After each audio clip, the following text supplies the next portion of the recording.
Donald Fallon, we're here beside James Joyce, but we're actually talking about the portal, which is off at the moment.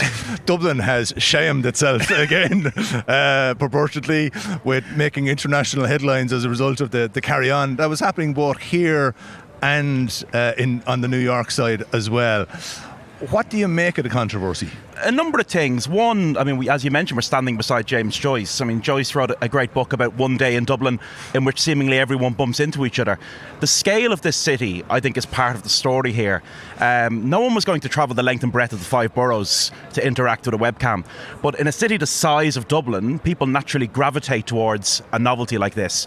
So I found it interesting that every time I came down to have a look, there were way more people on the North Earl Street side of this than there were in the Flatiron district in Manhattan. When you look at the populations of the two cities, that's kind of interesting, isn't it? Yeah, so we're anything up to 2 million here, depending on what you count as Dublin. They're 8 million over there, so it's completely vast. It's extraordinary, yeah. And I think I mean, in the city of Times Square and the big lights and the tickers and everything else, they didn't gravitate to it like a moth to a flame in the way that Dubliners perhaps did. But I came down on Thursday to have a look, and it was brand new. I spotted 2 other historians in the crowd. There was a sociologist from UCD over there. So it seems most people who came down for a look were kind of as curious about what was happening on this side of it as what was happening on that side of it. Yeah, we just met an anthropologist here from UCD who was also studying the people, studying the camera. How many PhDs will be written on the Great Dublin Portal? The portal. Who knows? What about the location? The criticism has been, why did they put it there? And given the troubles that there have been on O'Connell Street over the course of recent times, is that classist? Was it discriminatory to basically say it shouldn't be put in the North Inner City? Look, I mean, again, going back to this point about the scales of the city,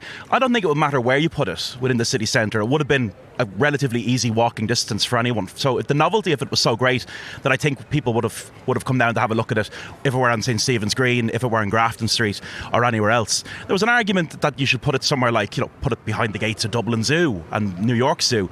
But the time difference really matters here. There's 5 hours between these two cities. And 5 hours is a long time.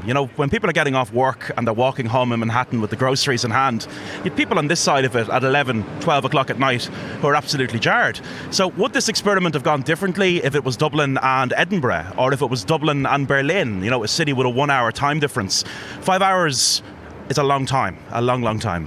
Now, potentially this is the curse of O'Connell Street striking yet again. I'm not talking about our brave founding fathers in the GPO. Another very important point to make is that 90% of people who came down here interacted very positively with this. And I watched a dance-off at one point and people playing rock, paper, scissors. When I was standing here, a kid turned around and goes, "It's deadly, isn't it?" Yeah. I was like, well, for most of us who spent the last 3 years on a Zoom call, it just looked like a very glorified Zoom call.